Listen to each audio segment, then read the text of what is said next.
Soyez bénis, peuple de Dieu, soyez bénis. Vous tous qui nous suivez, soyez bénis. Que le Seigneur, notre Dieu, vous accorde la longévité, la force, au nom puissant de Jésus-Christ. Bien-aimés, nous sommes encore là aujourd'hui pour notre rendez-vous de cours de la fondation de la parole. La fois passée, nous avons introduit les cours de la fondation de la parole et aujourd'hui, nous allons encore continuer, toujours dans l'introduction, nous allons continuer pour parler, n'est-ce pas, de la suite. Mais avant cela, je voudrais dire à tous nos followers, tous les abonnés qui m'ont appelé pour dire que les enseignements sont à moitié. Oui, bien sûr, sont à moitié sur la plateforme TikTok. Mais si vous allez sur la plateforme YouTube, tous les enseignements sont postés et dans la totalité. Donc, allez tout simplement dans la barre de recherche YouTube, tapez Liège Pastor et vous aurez, tous les cours sont postés là-bas. Puis faites parvenir aussi aux autres. N'oubliez pas de vous abonner surtout et puis de faire un j'aime. Praise the Lord. Alléluia. Seigneur notre Dieu, nous te disons merci encore une fois pour ce rendez-vous d'aujourd'hui. Laisse que la lumière, n'est-ce pas, puisse jaillir afin que nous puissions avoir la compréhension de ta parole. Saint-Esprit de Dieu, assiste-nous au nom puissant de Jésus-Christ. Amen. Oui, bien-aimés, aujourd'hui nous allons parler sur les détails et quelques statistiques de la Bible. Les détails et quelques données statistiques de la Bible. Praise the Lord. Par là, j'entends 3 points que je vais devoir donner ou expliquer.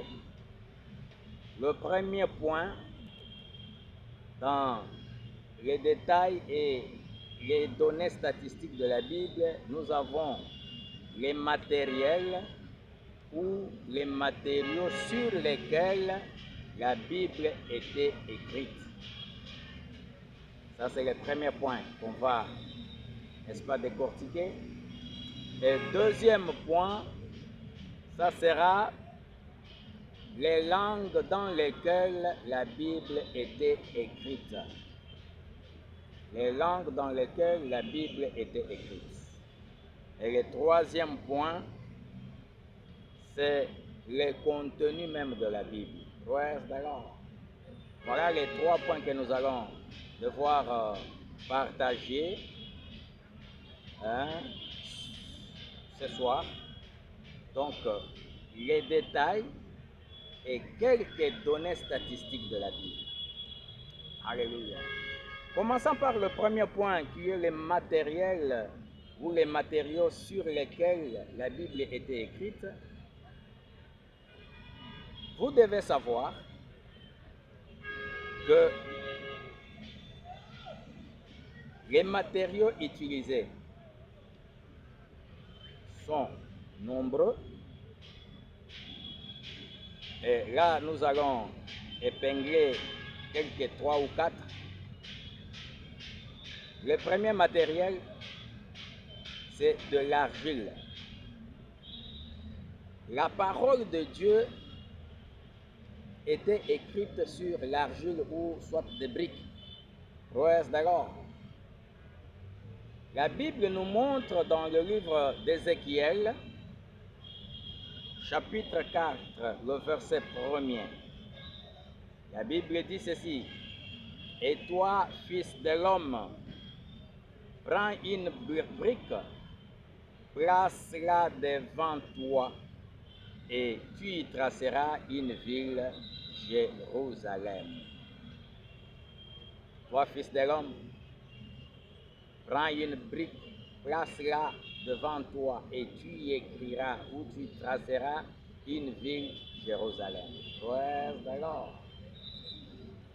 C'est-à-dire que l'argile était utilisée comme matériel sur lequel on avait écrit la parole de Dieu. Alléluia. Praise the Lord. Et le deuxième matériel qu'on avait utilisé, sur lequel on avait écrit la parole de Dieu, ce sont des pierres. Alléluia. La Bible nous montre que dans Exode, le chapitre 24, le verset 12, ça c'est l'Éternel lui-même dit à Moïse, il dit, Moïse, monte vers moi sur la montagne, praise the Lord, et reste là. Alléluia. Je te donnerai des tables de pierre, la loi et les ordonnances que j'ai écrites pour leur instruction. Praise the Lord. Monte vers moi sur la montagne et reste là. Moi, l'Éternel, je te donnerai les tables de pierre sur lesquelles j'ai écrit la loi et les ordonnances pour l'instruction du peuple. Donc, vous comprenez que les pierres étaient utilisées pour, n'est-ce pas, écrire la parole de Dieu. Alléluia. Et si vous allez encore dans Exode, le chapitre 34, le verset 1er, la Bible dit encore que l'Éternel instruit encore Moïse de tailler des tables de pierre pour y écrire. Alléluia. Praise the Lord. Quand les deux tables de pierre qui étaient données à Moïse étaient brisées, et l'Éternel a instruit encore à Moïse de prendre les tables de pierre pour écrire encore la parole de Dieu. Et Josué, lorsque Moïse n'était plus, la Bible dit que Josué, dans le livre de Josué 8, le verset 32, Josué écrivit sur la pierre une copie de la loi que Moïse avait écrite devant les enfants d'Israël. Alléluia. Bien-aimés, vous comprenez que la parole de Dieu, on avait utilisé l'argile pour écrire, on a utilisé les pierres pour écrire.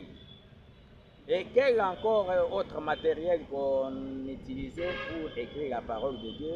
C'était du papier ou les rouleaux. Alléluia. Du papier ou les rouleaux. Et l'apôtre Jean, il dit dans le livre de Jean, le verset 12, parce que 2 Jean n'a qu'un seul chapitre, le verset 12, l'apôtre Jean dit ceci, quoique j'ai beaucoup de choses à écrire, je n'ai pas voulu le faire avec du papier et de l'encre. J'ai voulu venir moi-même pour parler de bouche à bouche. Alléluia. Je n'ai pas voulu le faire avec du papier et de l'encre. C'est-à-dire que ce sont les papiers qu'on utilisait et l'encre pour écrire la parole de Dieu. Praise the Lord. Et si vous vous souvenez encore du temps de Jésus quand il est entré dans le temple, la Bible dit qu'on lui donna le rouleau. Praise the Lord. Et quand il a roulé, il a trouvé là où était écrit l'Esprit du Seigneur est sur moi. Praise the Lord. Donc, la parole de Dieu, on utilisait les matériels comme papier pour écrire la parole de Dieu. Alléluia. Et le troisième matériel et le quatrième matériel qu'on utilisait, c'était aussi le métal. le métal était aussi utilisé pour écrire la parole de Dieu. On a trouvé la parole de Dieu écrite sur le métal. Alors, et quand vous allez dans le livre de Exode, toujours Exode, le chapitre 28, le verset 36, la Bible dit que on a donné l'instruction à Moïse pour dire: tu feras une lame d'or pure et tu y graveras comme on grave un cachet, sainteté à l'Éternel. Donc une lame d'or pure, c'est le métal, et tu vas sceller. Alors la parole de Dieu est sainteté à l'Éternel. Donc vous comprenez que la parole de Dieu, on pouvait utiliser aussi les métals pour écrire. Ce sont là les matériels ou les matériaux sur lesquels la Bible était écrite. Tout ce que nous avons comme la Bible aujourd'hui, cette parole-là s'est trouvée, on pouvait la trouver sur les métals, sur les pierres, sur l'argile ou encore sur du papier. Deuxième point, ce sont les langues dans lesquelles la Bible était écrite. Alléluia. Bien aimé, vous devez savoir que tout l'Ancien Testament,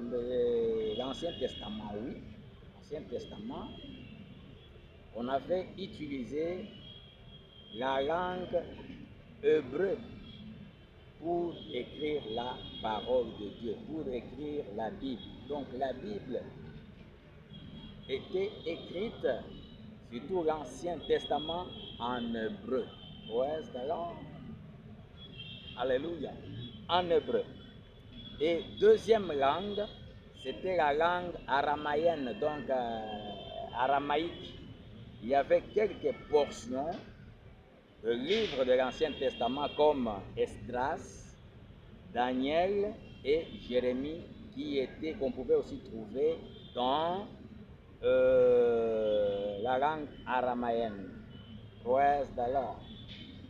Et la troisième langue, c'était le grec. Le grec a été utilisé surtout pour le Nouveau Testament. Alléluia. Donc tous les Nouveaux Testaments étaient écrits entièrement en langue grecque. Alléluia. Alléluia. Et il y avait aussi la langue hébreu. Mais pourquoi on avait utilisé la langue grecque? Parce que le grec était une langue universelle parlée par les citoyens du monde dans les temps du Nouveau Testament. Alléluia. Le grec, donc c'était vraiment une langue des intellectuels parce qu'elle possédait des précisions techniques qui n'étaient pas trouvées dans le hébreu.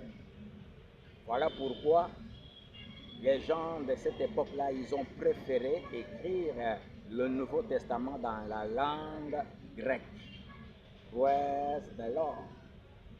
Ce sont là les trois langues qui étaient utilisées pour écrire la Bible. Et le troisième point, aujourd'hui, c'est le contenu même de la Bible. Alléluia. Le contenu de la Bible.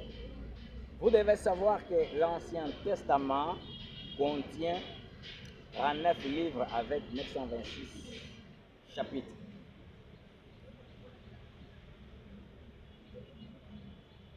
Livres avec 926 chapitres. Et le Nouveau Testament contient 27 livres avec 260 chapitres. Et toute la Bible contient 66 livres avec un total de 1186 chapitres. Alors, alléluia. Et nous pouvons encore dire qu'il y avait les moyens par lesquels Dieu parlait. Alléluia. Gloire alors. Les moyens par lesquels Dieu communiquait pour qu'on écrive la parole de Dieu. Et nous avons 9 moyens que nous allons énumérer. Le premier moyen qu'on utilisait, c'était la voix audible de Dieu. C'est-à-dire, Dieu parla directement à l'homme. Gloire alors. Alléluia. Vous allez lire dans Exode 19, le verset 19.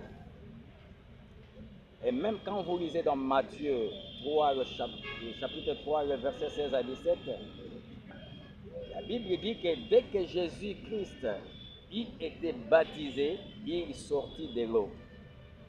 Et voici les cieux s'ouvrirent, et il vit l'Esprit de Dieu descendre comme une colombe et venir sur lui. Et voici une voix fit entendre des cieux ces paroles. Celui-ci est mon fils bien-aimé, alléluia, en qui j'ai mis toute ma confiance. Gloire alors. Donc Dieu pouvait parler par la voix audible. Par la voix audible.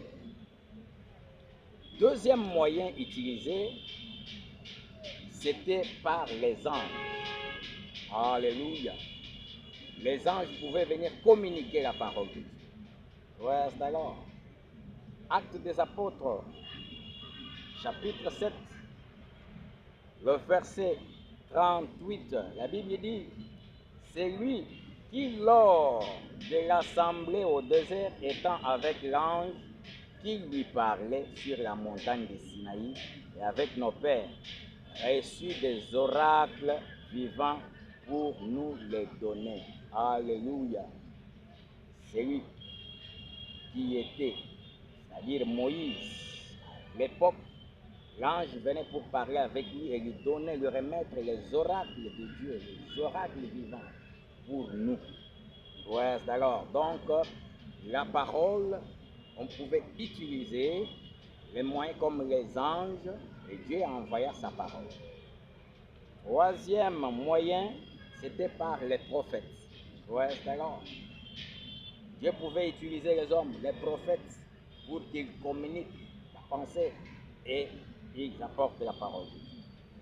Alléluia. Et la Bible dit dans Actes des Apôtres 3, le verset 21, que le ciel doit recevoir jusqu'au temps du rétablissement de toutes choses dont Dieu a parlé anciennement par la bouche de ses saints prophètes. Alléluia. Dieu a parlé anciennement par la bouche de ses saints prophètes. Ouais, c'est alors. Alléluia. Et le quatrième moyen, c'est Jésus-Christ lui-même. Alléluia. Jésus-Christ était venu. Alléluia. Et la Bible nous dit quoi dans Hébreux, chapitre 1er, le verset 2, la Bible dit, après avoir autrefois à plusieurs reprises et de plusieurs manières parlé à nos pères par les prophètes,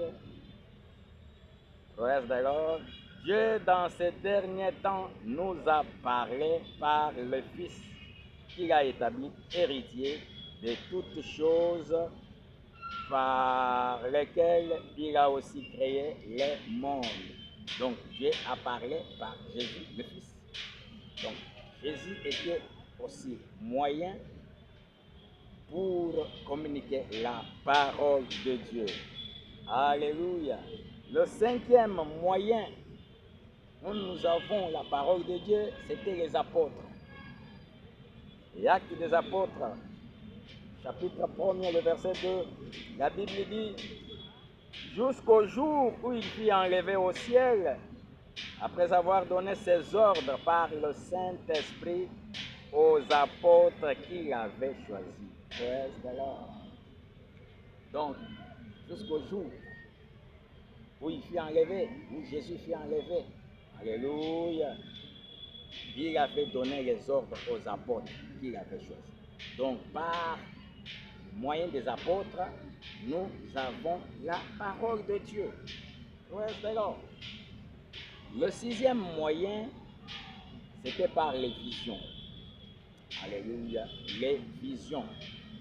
Et si vous lisez dans Daniel 7, 8, vous allez comprendre que Daniel recevait et interprétait les visions. Ouais, alors, le septième moyen, ce sont les songes. Par les songes aussi, on pouvait avoir la parole de Dieu. Dieu pouvait envoyer la parole de Dieu qui est écrite dans la Bible.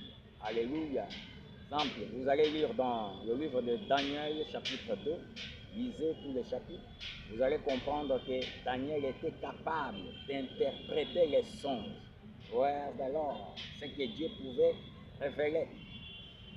Alléluia. Et alléluia. Ouais, alors. Le huitième moyen par lequel la Bible est écrite, ce sont des révélations. Les révélations. Alléluia. La Bible dit dans Matthieu 16, le verset 17, Jésus reprenant la parole et lui dit, tu es erré, Simon, fils de Jonas, car ce ne sont pas la chair et le sang qui t'ont révélé cela, mais c'est mon Père qui est dans les cieux. Ouais, d'accord. Donc ce ne sont pas la chair et le sang qui t'ont révélé, mais c'est mon Père qui est dans les cieux, qui a révélé à Simon-Pierre que Jésus était le Fils de Dieu. Ouais, d'accord. Et le neuvième moyen ou la neuvième voie, c'était la voie de l'inspiration. Alléluia. L'inspiration.